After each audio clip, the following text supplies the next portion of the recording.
Reddit, what is the most disturbing / unexplainable thing that has ever happened to you or someone you know? Story 1. My grandma was always irrationally afraid of dogs. She liked them, but they made her nervous because they were too messy and loud and unpredictable. She would always tell us not to leave the door open on nice days, close that door.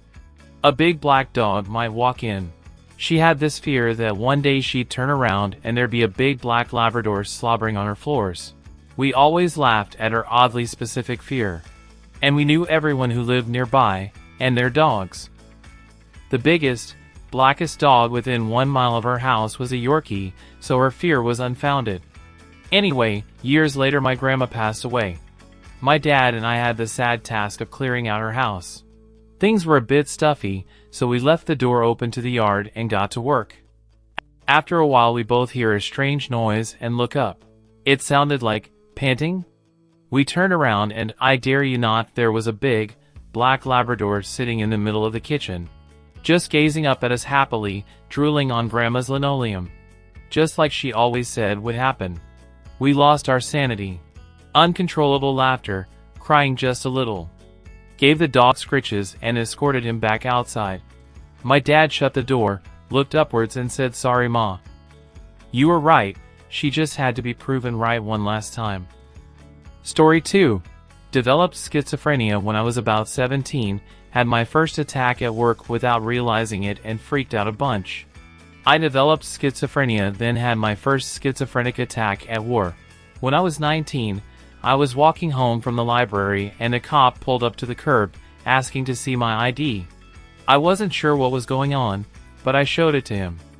After a moment of verifying that I was who my ID claimed I was, he apologized and handed me a printout of a missing teen, a couple of years younger than me. She could have been my identical twin. I told him that I didn't blame him for thinking I was her. I don't remember her name, I was too shaken up by the picture. But I still wonder what she's doing and if she's okay. It was nearly 20 years ago. Someone in a similar post mentioned an old saying that we all have doppelgangers, and if you see each other, one of you must die. This was like 10 years after my doppelganger and I saw each other on our bicycles. At a red light, a bike pulls up, we glance at each other, both do huge double takes, and I realize why friends sometimes said they saw me way across town on a different bike. We weren't twins, but we were the same size, approximate age, dressed almost identically, looked like maybe cousins, and would easily match each other in a police description. Same black helmets. Couple months after I saw him, my coworker phoned me in a tizzy, shocked that I sounded okay.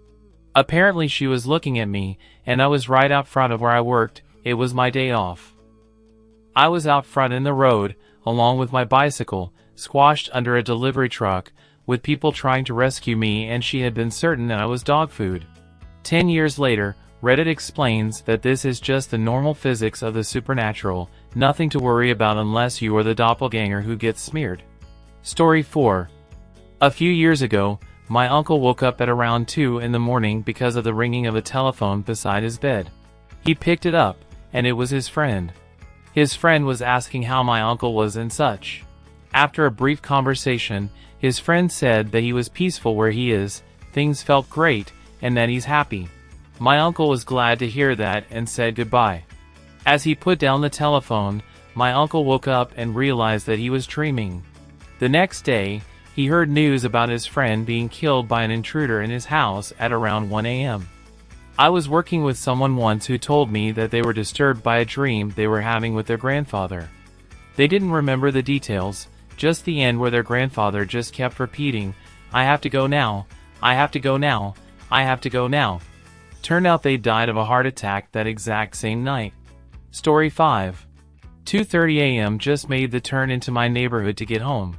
Guy in a white suit and comically large white cowboy hat, think Homer Simpson in that Country Music Manager episode, had one hand wrapped around a sign and the other pointing at me while I drove by, making eye contact the entire way.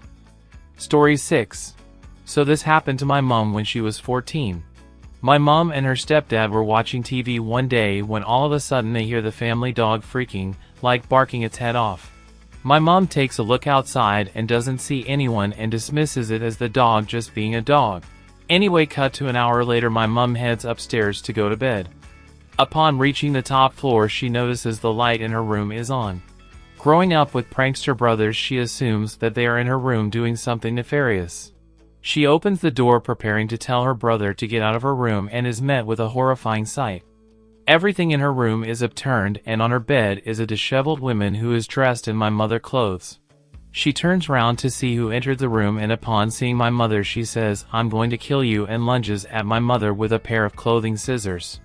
My mother gets the out of there, and her stepdad, after not believing her for a few seconds, calls the police.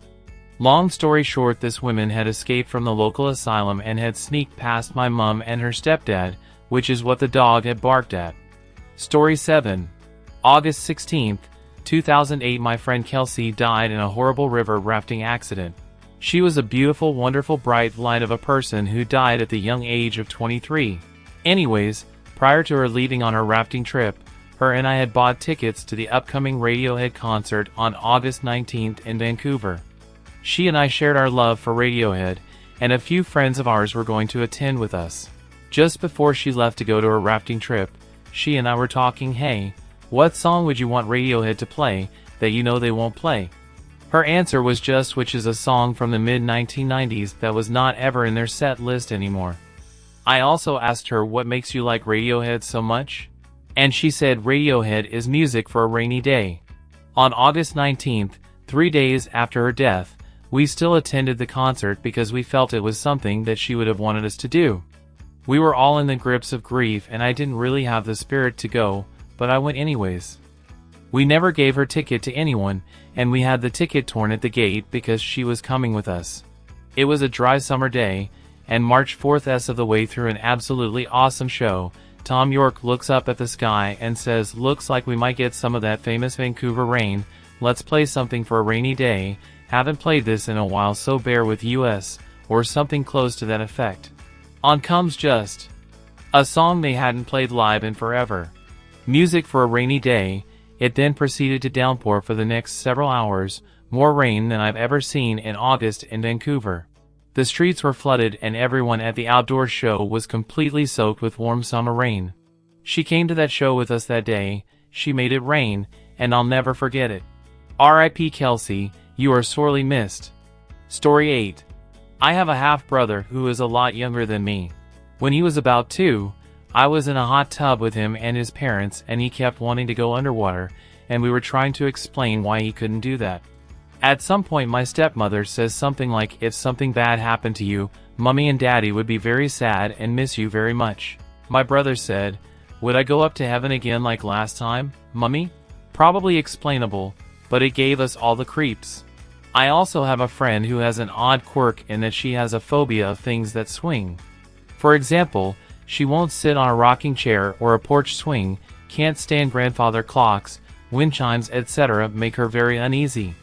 One day we were out with her mother and the topic came up in conversation, and my friend explained that her phobia came from a vivid memory from when she was a small child in a car seat in the back while her mother drove. She said she was watching something tied to the rearview mirror swinging back and forward, when suddenly they were in a bad car accident, and that's all she remembered. Her mother then said that that had never happened, they'd never been in a car accident.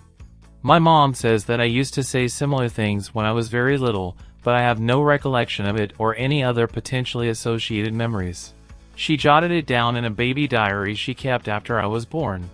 To paraphrase, she was washing dishes in our kitchen when I was about 3 or 4 years old.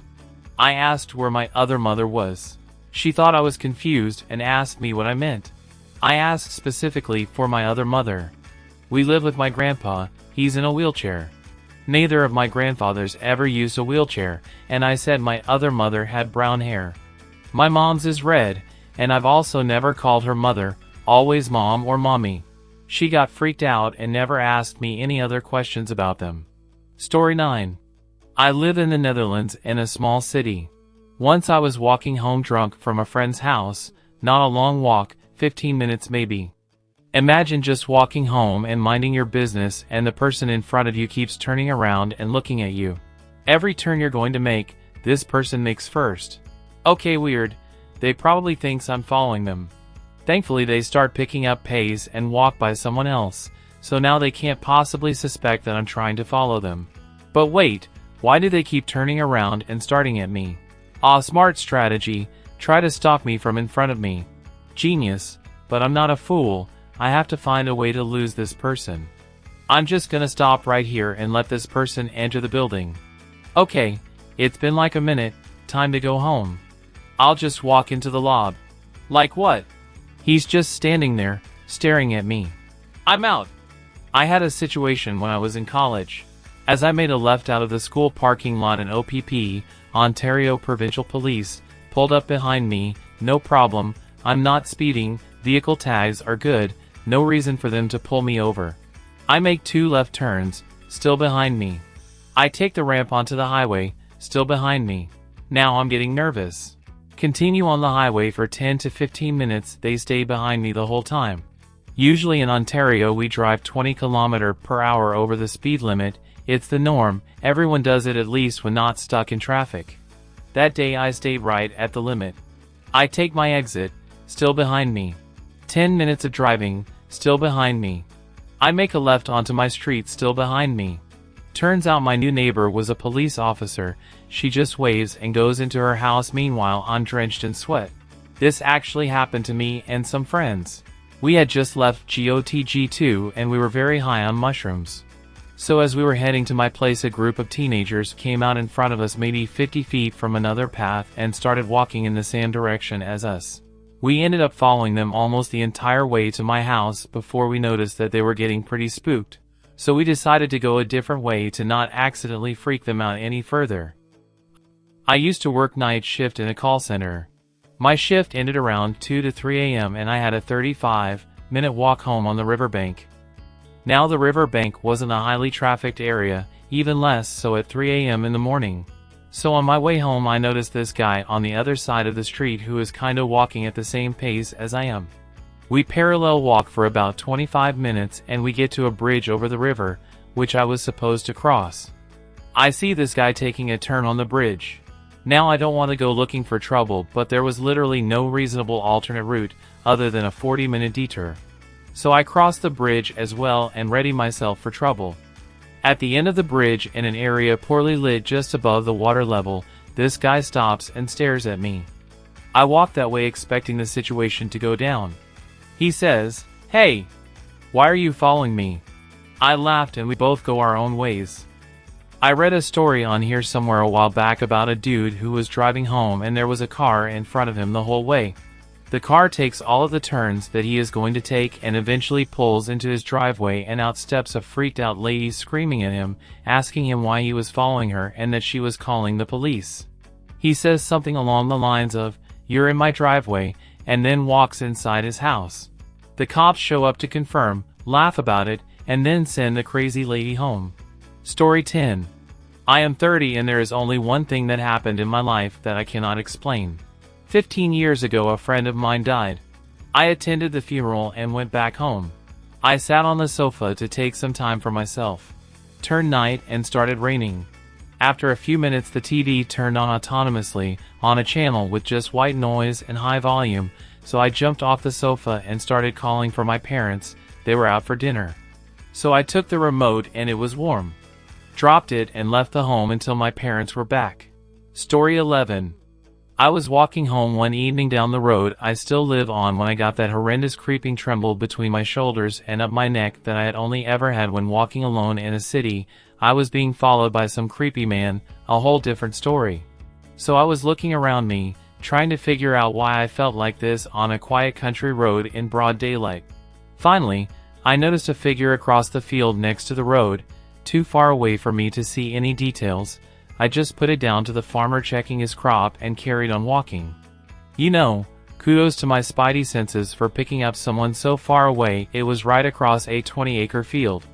I carried on walking. The feeling didn't go away, so I turned back to look over at the figure to see if they were still staring at me.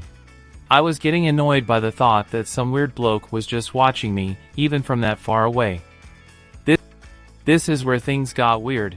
The figure was now about 3 times closer than they were before, still just stood watching. Okay, I think that's some pretty quick sprinting on their part.